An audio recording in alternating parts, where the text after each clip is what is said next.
Hello, everybody. Welcome to the Off Limits Show. Thanks for joining me tonight on the show. I haven't done an Off Limits show, the actual Off Limits show in a long time, but I want to talk about something that interests to me lately on the show. It's been a long time, so I thought I would discuss it. Thought it might be interesting to you as well, and you might learn a few things about yourself by listening to the show. So I appreciate you listening to Off Limits show here on Off Limits on iHeartRadio and on Spreaker.com and iTunes. Thanks for listening. So tonight I'm going to talk about several things. I'm going to talking about ancestry primarily. And it's something that's very interesting to me because of who and what I'm made of or whatever. And we'll talk about that in a minute. I'm sure most of you know, but I talk about it constantly because it does affect my life so intensely. But I thought I would tell you how you can find out about what you're made of racially, genetically, etc., and see if you yourself find it interesting and what it can tell you about yourself. I have found it to be a very empowering thing to know where you come from, where your ancestors come from, where you're not just, obviously where if you're fortunate enough to be born into the family genetically that you were born from and not adopted or something. Obviously you can look at your grandparents and aunts and uncles and that sort of thing, and you know where you come from that standpoint. But genetically, where we come from is a long line of people, a long history that we have as human beings. Because on the cellular level, all of us are made up of the people that came before us. The cells are literally passed down and regenerated through DNA, and they have memory, and they have their own DNA, and cells have memory of their own.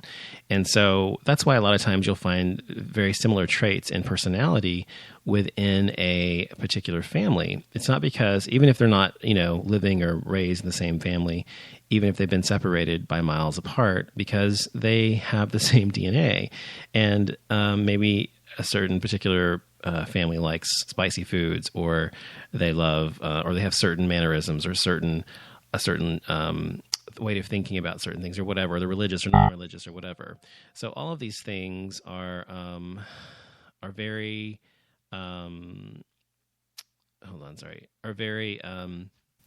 interesting to me, because it does affect who you are as a human being.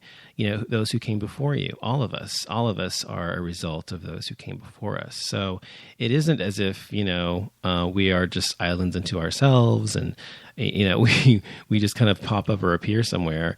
We are a culmination of all of the things and all of the people who've come before us. Not only the people's genetically, what they look like and what they, God, I'm so sorry about that. I have this I gotta turn this off. Sorry.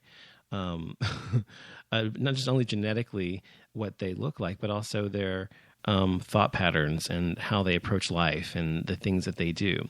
And so I'm sure most of you have seen or watched or have heard of at least the show Who Do You Think You Are? I think it's on Lifetime now. And that is an incredible show, and I'm very addicted to it. I love that show. It comes on, on, like I said, Lifetime or whatever now. And if you don't know what that show is, it essentially follows a celebrity's life or a celebrity's lineage from beginning, from where they are now backwards. And they see how far back they can go to determine where their family came from, and not just where they came from, but the stories about that family and what that person's family did and who they were and how that's affected them. So that's what I'm talking about tonight on the show. I'm talking about how ancestry affects us, and I wanted to talk about my own and what I've discovered. And I have been researching my family tree for a very long time, and I've been researching it since 1998, as a matter of fact. So, that's 16 years or something, and it has been a journey because it's been difficult on one side of my tree and easy on the other. Obviously, if you don't know, I am half black and half white. And so my white side has been very, very easy to trace back, specifically because of whom I'm related to. And once you get to a certain point, you get sort of to a gateway ancestor, they call it. You find one that kind of opens up a whole bunch of other people that already have family trees that are already discovered because they were famous or because they were well known or they were royalty or whatever the case may have been. So I found several of those, and they were very helpful. So once I got past, the most recent ancestors on my mom's side, on my direct ancestors, it was easy to figure out where I came from. So hold on a second. I turn the AC down. It's really fucking hot in here. Sorry. I don't know why it's so hot. Oh, great. I can't turn it down from here. Hold on. I'll be right back.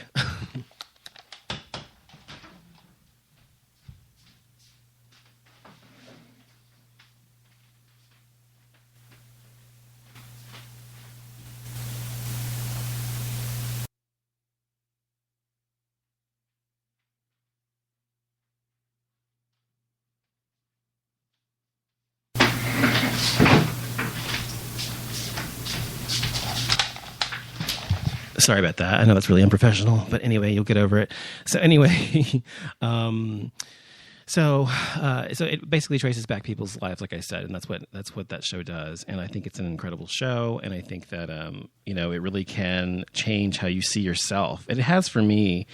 When I was growing up, because I am biracial and all that stuff, being a biracial individual, it's difficult to have an identity to a great degree because you are of two different races, and this country is so race obsessed that it's almost like they want to force you to choose one race or another. They want to force you to say, oh, you're black or you're white or you're Hispanic or you're Asian or you're white or whatever the case may be, whatever you're mixed with, right? And they want to say, choose, choose, choose. So all of your life you're being told, not only are you being asked, what are you, but you're being told that you need to pick one side or the other. It's not possible to be both. And that's just fucking bullshit. The fact of, I always tell people, growing up and everything, that I'm both. I'm half black, I'm half white, equally, whatever. And so why is it, why do I have to be forced to choose? And because those particular races are so diametrically opposed in this country, historically, because of slavery and the Civil War and all that bullshit, and the history we have in this country of oppression towards black people by white people, it's always been a very polarizing thing. It's the most polarizing combination you can have, to be biracial and be half black and half white. There are less polarizing ones, like being half Hispanic, half white, or half Hispanic, half Asian, or whatever, because they're not typically as those communities pitted so against each other as the black and white ones are. So growing up, you really are forced to say you're either this or you're that. And I never did. I always said I'm both, because that's the truth. I was always both. I was never one or the other. I never wanted to choose. I never wanted to be one or the other. I wanted to be exactly what I was and who and what I am. So doing that, growing up and everything, it was difficult to have an identity of myself, or self-identity, or self-assuredness, and, confidence or whatever, because I was constantly being told to choose one way or the other. So as I did my genealogy on both sides of my family since 1998, I obviously realized that where I came from as I dug into it, and I began to find cousins and uncles and aunts or whatever, and discovering who and where I came from.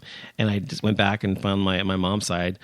I have my mom's side of my family tree traced back all the way to 1000 something AD in England, or actually in Luxembourg, which is a country next to Belgium and Germany and France or whatever. And so I have her side very well, documented. I know exactly what where she comes from, where people come from, or whatever. So it's not as if I don't know where that side comes from at all. I know exactly where my mom's family comes from, and I'll tell you why in a moment, and tell you what I discovered over the course of the past 16 years or whatever I've been doing this. And my dad's side, however, was far more difficult, obviously, because my dad is black, and because he's black, in the United States of America anyway, there was a system of slavery, and the slave owners did everything they could to dehumanize the slaves and to make them nothing more than a first name. and they wanted to wipe away all of their ancestry and all of the traces of their roots. So it's been very difficult for anybody of African descent in America to actually trace back your family tree all the way back to Africa, because there's always a wall you hit. And for me, I was able to trace back my dad's side of the family back to right before the Civil War, well, for 20 years before the Civil War, 1840, something like that. That's as far back as I could get. So I got all the way back to there, and that's it. And I can't find anything beyond that. So I was interested to know, on my dad's side, what place in Africa his family is from, and what type of African I am on half of me or whatever. And as on my mom's side, I was interested to know specifically what I was or whatever on her side, although I knew because I've been told. And anyway, I wanted to check it out for myself. And I'd been told that my grandmother's great-grandmother was part Native American or something. So I didn't know if that was true. And so I wanted to get a genetic test to see. Now, several years ago, I did the first genetic test through Ancestry.com. And it was a very broad test. It was a test that basically just told you what haplogroup it's called that you're from, meaning whether you're from, like, what general area your families are from. So my mom's family was from Germany and Scandinavia, Norway and Sweden and Germany and Luxembourg or whatever, that area. And my dad's side, it said, was from West Africa. So it was very kind of vague, and it wasn't very detailed. So they came out with a far more detailed version this last year, which shows you the exact percentages you are of each particular race or country you come from or whatever. And so even the trace indications of specific races that you are. So it shows you your entire makeup to 100%. So I did mine, and I did it about a month ago, and I got the test results a couple days ago. And this is what it said. And so for me, I am 53% European. So I'm actually more white than I am black, actually. And by 3%, not very much, but 3%. And on my mom's side, most of her family is from Scandinavia, just like I was told before. And that's what the previous test had said. Western Europe, whatever. 33% of me is from that area, Germany and Luxembourg and Scandinavia. And then 7% is from Great Britain. So I have some English in me as well. And then there's trace amounts of Irish. I have 6% Irish. I'm 3% Italian.